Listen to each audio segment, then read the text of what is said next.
switch off your mics. We will continue with the chapter Good morning, ma'am. Urban Livelihood. Good morning.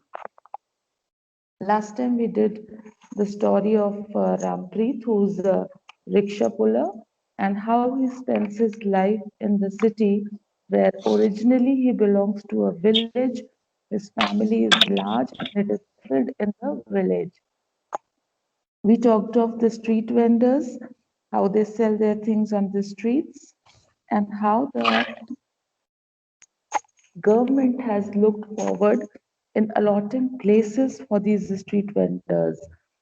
It has been legalized by the constitution, by the laws, that the governments should take initiative in stabilizing the street vendors and hawkers, putting them on the places allotted where they could sell their stalls. We come on to the next heading at the market. There's one disobedient child in the class who has put the mic on. After the class, I'll be telling you the name of that child. Okay? And I will be making sure that I throw that child out of the group. When you open your mic, you are visible on the lower portion of the screen. Okay? The icons with your profile, you are visible there. At the market. We reached the market after half an hour. My uncle paid rupees 25 and Rampreet accepted it with a smile. The market had rows of shops and showrooms selling all kind of things. There were toys, footwear, clothes, meat shops, utensils, etc. The jewelry shops glittered from a distance. Shops selling electronic items like television sets, radios, two-in-ones, mobile sets, refrigerators, etc., were quite spacious. Several sales persons manned the counters. So they are telling you about the variety of shops which were there when they entered the marketplace. My uncle wanted to buy a big television set. He entered a shop. The salesman greeted us with a smile. He took us around. I was astounded to see a variety of TV sets. He bought one for rupees 15,000. Then we came to a doctor's clinic. My uncle had fixed an appointment. He was suffering from stomach ache. The doctor called him in his cabin and after examining him, he prescribed medicines which we purchased from a nearby chemist shop. So now the variety and the visit is making you know which all places he visited. In the marketplace, there was a TV shop, refrigerator shop, and mobile sets, radios, etc. were sold. And there were jewelry Excuse shops. me, ma'am. Apart from there were toys, yes, footwear, clothes, utensils, etc. So these various shops which they visited, apart from that, there was a chemist shop also. There was a doctor's clinic also, which they visited. By then we were hungry. It was afternoon. We entered a restaurant, had a meal, and came out refreshed. So there, you know that there was a restaurant also in the market. Okay. Just then, my uncle remembered that his kids had requested him to buy two pairs of jeans and shirts. We walked for a while before we entered a garment showroom. Several jeans, trousers, shirts, and t-shirts were displayed under colorful lights. The showroom had three floors: menswear on the first, women's garments on the second, and kids' garments were sold on the third. We took a lift. The saleswoman showed a variety of shirts and jeans. My uncle picked up and purchased a pair of blue denim jeans and two shirts. He purchased a t-shirt for me too. So now they are telling you about the big mall also, big shop, which had all the garments under one roof, and there were three sections: men's section, women's, and for kids. So shops and showrooms in a marketplace are permanent establishments. Now, unlike the street vendors who do not have a permanent shop, now the showrooms and shops on the marketplace, they are permanent. They are well established. They are registered and issued license by the municipal corporation. Each shop has a shop number and it is issued by the municipal corporation. Okay, most of them are run by businessmen who employ salespersons, supervisors, and helpers on a fixed salary. So basically, these businessmen and these salespersons, they are the ones who look after, along with the helpers who get a fixed salary in these shops. The markets are closed for a day in a week. The timings are also fixed by the municipal corporation. This market is closed on Mondays. The shops have to close daily by 10 p.m. latest. So now municipal corporation not only just gives numbers to these shops and allotments also, but at the same time, they decide a day on which all the shops in that particular market will be closed and will provide the pavement area for the street vendors to put up their stalls. So for this particular market, they say that it was Monday which was decided that the shops would remain closed. And then every day, the Excuse me, ma'am. municipal corporation has said Excuse me, ma'am. by 10 o'clock in the evening, they should close down. Yes. Ma'am, I can't see your screen sharing. Rest of you can see. No, ma'am, Can, I can't see anything. can the others see?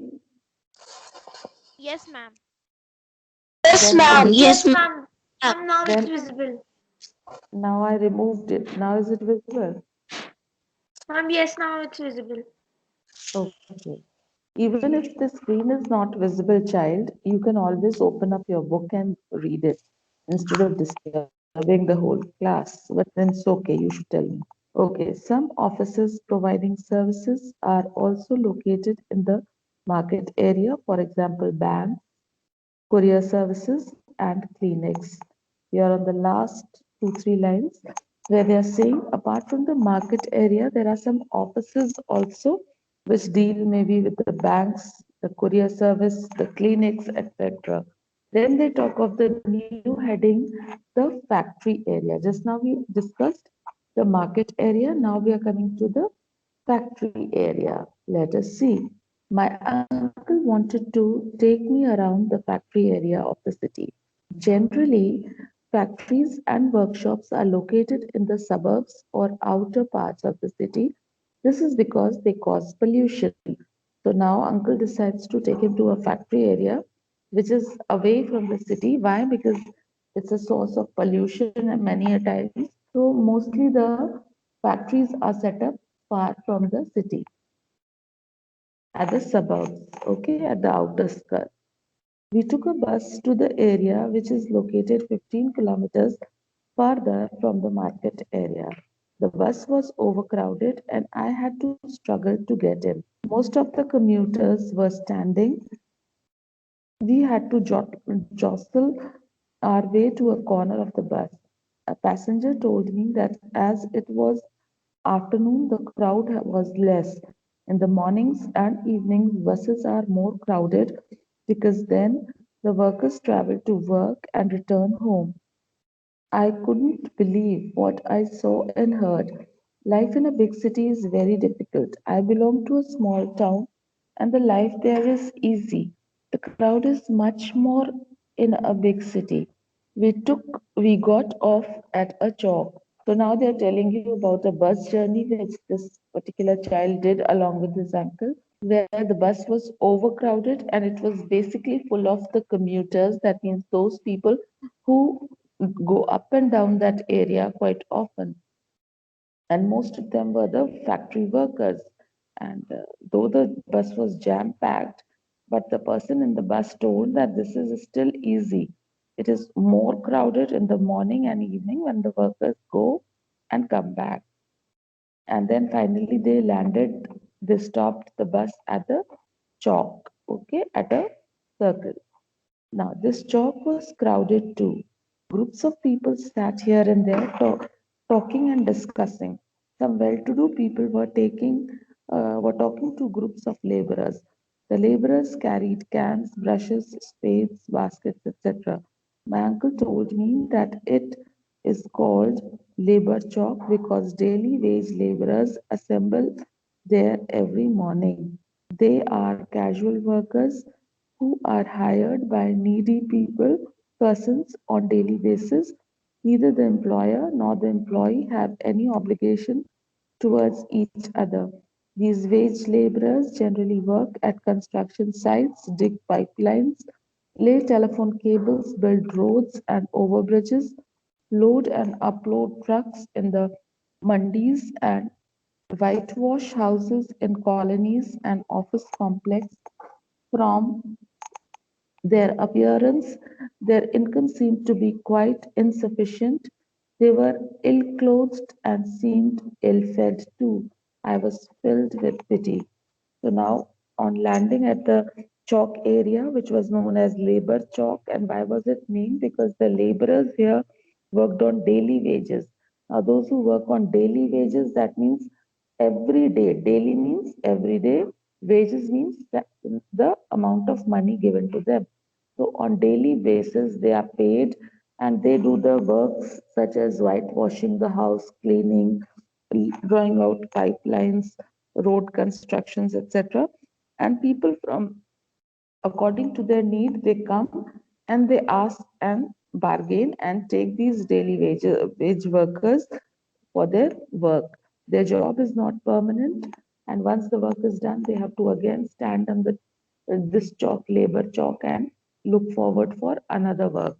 Apart from this, they have no fixed time, plus there is no obligation if between the employer and the employee. That means if I have hired that person for 7 days, I will be paying him only for 7 days for the work he does.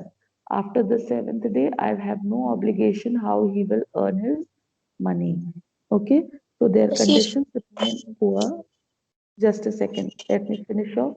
Their conditions remain poor, they are ill fed, they are not well to do people, and the writer sympathizes with them. Yes, come on, tell me. Excuse me, ma'am. Yes, Ma'am, please tell which page number we are studying. we are on the heading factory area. Factory area. Okay, yes, 237 in my book. Thank you, ma'am. Good heavens. We moved on to the factory area. Hundreds of factories and workshops were located on either side of the road. My uncle's friend worked as a manager in a garment export factory. He wanted to meet his friend. I noticed a hall where nearly 100 workers were working on sewing machines. They were stitching clothes on their tables. I saw some other machines also. My uncle's friend said that they were for fixing buttons and other related work. Side by side, we saw big tables on which workers were ironing clothes. Mr. Singh, my uncle's friend, took us to other sections of the factory. Mr. Singh said that there were around 400 workers in the factory. Among them, 300 were casual workers and 100 were permanent workers. Casual workers are required to come as and when the employer needs them. When there is no work in the factory, the employer relieves them. They are generally out of work for 3 to 4 months every year. Permanent workers are employed for a whole year or several years. They get several benefits like EPF, that means Employees Provident Fund. So now he's telling that once they reached the factory area, they decided to go to his uncle's friend, Mr. Singh, who had a garment factory, export factory. Now, here garments were made, and there were various sections. Somewhere they were cutting and stitching, and the other places they were putting up the buttons, etc., and were managing in different sections That means one cloth which was ready was done at different sections. At one place, the cutting of the cloth was taking place, at the other, the stitching, at somewhere, the embroidery and the button, etc., was done.